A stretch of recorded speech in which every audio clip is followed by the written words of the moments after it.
Have you ever felt like your ideas aren't being taken seriously or that you aren't being heard when you speak up in meetings? How about when somebody else presents the idea that you just brought up to great approval? These can be symptoms that you're lacking executive presence because EP is all about having influence. Executive presence is defined as that something special about you that tells people that you're in charge. It's often hard to define and even harder to develop as a result. Our clients have often heard that they need to develop executive presence, but their manager can't describe it and they don't know what they would be doing differently if they had it. So I understand this because even the scholars don't describe it well. Sylvia Ann Hewlett is one of the experts in executive presence. Her model is communication plus gravitas plus appearance. But I think that's a little bit oversimplified myself because gravitas is also hard to explain. And this is important because women are often needing to improve this leadership skill the most in order to get promoted. This is because women tend to be promoted based on their performance, whereas men most often get promoted based on their potential. So women really need to develop that executive presence to seem like the leader at the next level before they get the job as the leader at the next level. I'm Jill Avey, a career success coach, and this is Sister Smart Leadership, the show that explores how women can rise from director to vice president and beyond by fully leaning into their feminine energy as their biggest advantage. Let's get you one step closer to the recognition and promotion you deserve. And at SisterSmart, we use an approach from Bates Communications. Their model is backed by research from over 20 years of experience of coaching the world's top executives on executive presence. And they use 15 facets to describe executive presence. And I love this for women because it's important to develop this in an authentic way that feels authentic to you. And when you're using the 15 facets, you can pick and choose and find which ones really fit your style. And you can optimize it to feel like it's you and who you are at the core instead of trying to fit into this male leadership model. At SisterSmart, we've broken down these 15 facets into five buckets. Coach Sarah is with me here, and she's going to talk first about the first quality of executive presence, which is what we define as how I operate. Yeah, this is such a great topic. And so I love that you're breaking it down in this way. It's so great to have a model to work off of. And so, how I operate, that encompasses that practical wisdom. So, how are we showing up in our leadership? Are we staying attuned to industry trends? Are we working on developing those leadership skills and honing in on our strengths?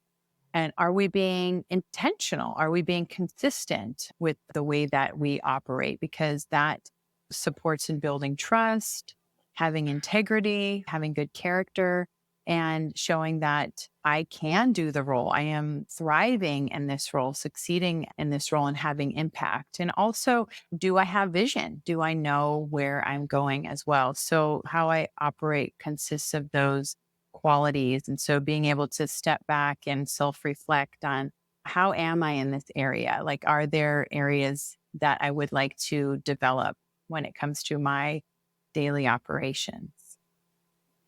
That's really great because people need to be able to trust that you know how to do what you do. The next one is called How I Treat Others. So, this is really about your interactions with the humans around you. So, particularly your team members, but it can be beyond your team, the senior management, people that don't report to you. So, what we think about when we talk about executive presence here is authenticity. Do people feel like they're getting the real you? It takes authenticity to be able to build trust with people. This is a real key for leadership to be able to be successful in your role, is to feel like they're getting the real you when they talk to you. And then having concern for people, like care and concern here is really important. If people don't feel like you care about them at all and that you don't see them as a human, like sometimes, as particularly the higher up you go, the less you actually have interactions with people, and it can be easier to and tempting to see people more as numbers and as productivity factors. Really seeing that human in front of you is important here. Assertiveness is another piece, that it's not only about the softer connecting skills, but it's also about standing your ground when you need to, because as leaders, we often have to stand our ground and we often have to assert ourselves. And that little bit of forcefulness when it's needed is really important. And then resonance. So this is that quality that you have with people that is attractive. They like being with you and they like your way and your methods. And the next is how I present. That encompasses our projected confidence. And so, what I mean by that, that's that magnetic force that people can feel when they're in your presence. However, that projected confidence is, if I feel butterflies on the inside, am I projecting that, or am I able to get my state to a calm, space? Can I manage those emotions that are maybe brewing inside me? And so, thinking of it as, what type of composure do you want to bring to meetings, to presentations, to challenging conversations? Because we have those, our mirror neurons reflecting the energy that we want to experience in the room, and other people can pick up on that. So, this is where we work on some type of meditation or breath work when we're thinking about how do we want to show up in our professional space. Can we calm the storm down inside of us? As women, we spoke about performing at the next level. So it's not like we want to fake this type of confidence, where we want to truly embody these skills so that the projected confidence that we're bringing to our professional life is the one that we're showing up in the next level. So that real confidence. So you might feel like, I'm just 80% of the way there. So being able to calm yourself in the middle of a storm or a hard conversation is really important. So you want to be noticing, like, what am I projecting? So if you notice the feelings inside of you, pause and take a moment to really be intentional with how you want to show up in that conversation. And the fourth one is how I connect. Connecting with people is really important. And there's some things that we can do to connect better with those around us. So the first one is inclusiveness.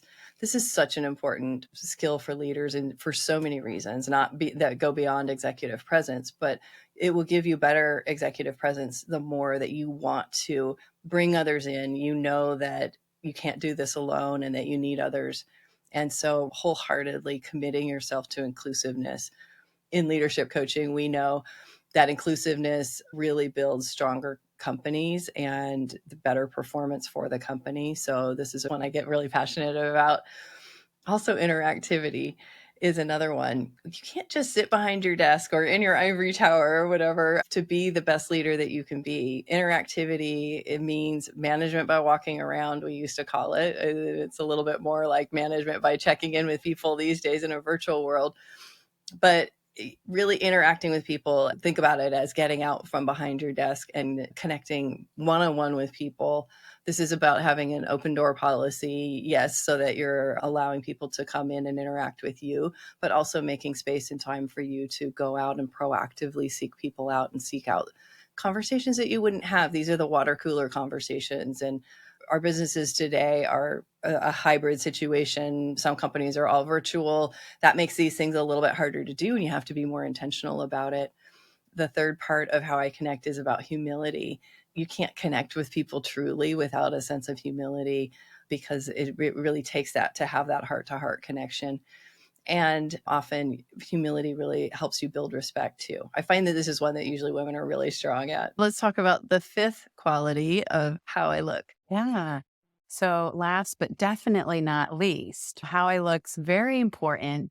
It's typically the first thing people will see about us. They'll have an impression when they see us. And so we want to look and feel our best. Sylvia Hewlett talks about being polished, right? It doesn't matter how attractive you are, doesn't matter if you're a size 4.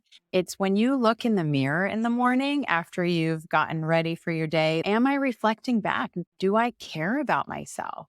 Do I matter? Am I putting energy into my physical well-being?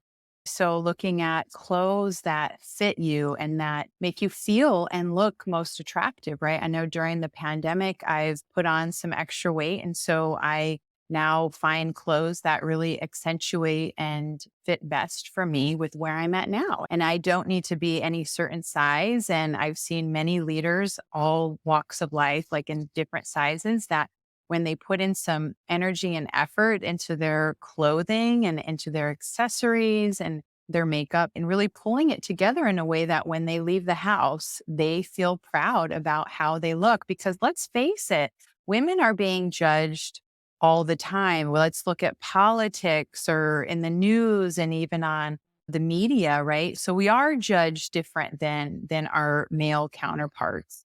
Right. And so we do want to, when we leave the house, be like, I really am showing up for myself to the best of my ability with what I have right now and feel good about that. And I feel like that does affect our energy as well. It's going to affect our confidence, our ability to connect, which is that charisma that we have with other people, and also creating that encouraging, supportive environment just by being in connection and relationship with other people, because they will remember us, like how they felt about us, their perceptions when they see us, and when they walk away, how they will remember us by. And so all of that comes from what they're seeing and what they're viewing of us. We can't stop these judgments, right? But we want to have the best judgment of ourselves. That comes with being polished to the best of our ability and know that that is going to impact so many people as we're out in the world. What's the fingerprint that we want to leave out there? What's the brand that we want to leave with those that we're interacting with on a daily basis? So I do believe that even though it's number 5, it's very important because it's happening, all the time. And one thing I want to add to how I look and that charisma and energy that we have is be thinking about our habits as women. And are they supportive of good self care habits? So, for example, am I getting enough sleep? Do I know maybe if I'm deficient in a vitamin that I actually need or a supplement that I need so that I could be at my best? Am I eating good, healthy food so that I have the energy to go out in the world and do the work that I do? Am I taking care of my physical body, even if it's 15-minute walk occasionally throughout the day? Am I getting the physical fitness that I need so that I can be at my best? Really think of how I look, like so much more than just how is my hair and how is my clothes. There's the energy behind it as well, and our good self-care habits as well, because that is going to support how we're showing up in the world. It's going to support our charisma as well. Just shows that we are taking good care of ourselves and that we matter. It's so important. How we feel inside is really how we're projecting ourselves outside. And that reminds me of another client who went to a sales meeting, and she had been working hard on her executive presence, and she kept wanting to look behind her to see who people were talking to, because they were talking to her with such reverence and like that she was really a step above them. And she didn't feel that way inside, but she knew that they had shifted how they were seeing her. So that's a really positive way that you can see your executive presence shift as well. Well, that's a great story. So we like to leave you with 3 shifts that you can make today. And the first one that we would love for you to do is to find somebody that can be your muse. Who is someone that you could model yourself after, that you appreciate how they carry themselves and the kind of leader that they are? Could be somebody that you know or that you don't know. So it might be somebody in your company, but it may be somebody that is a leader of another company that you admire. The second one would be to pick one of the things that we've talked about that you would like to improve. And our third one would be to get some feedback from a mentor. And now that you know these 5 qualities yourself, what are you hearing from other people? What are they seeing in you that you're doing well and that you could improve? So if this resonated for you, I would love to hear in the comments which of the 5 qualities you'd like to work on most. Let us know in the comments if you're watching the YouTube version. And to remind you, it's how I operate, how I treat others, how I present, how I connect, and how I look. You can download our private podcast on the 7-Step Passport to Promotion to hear more about how you can increase your executive presence on the SisterSmart.com website. The link is below in the show notes. And if you're a female leader who has the ambition to rise up the ladder so that you can have a greater impact on your world, subscribe on YouTube or wherever you listen to your favorite podcasts.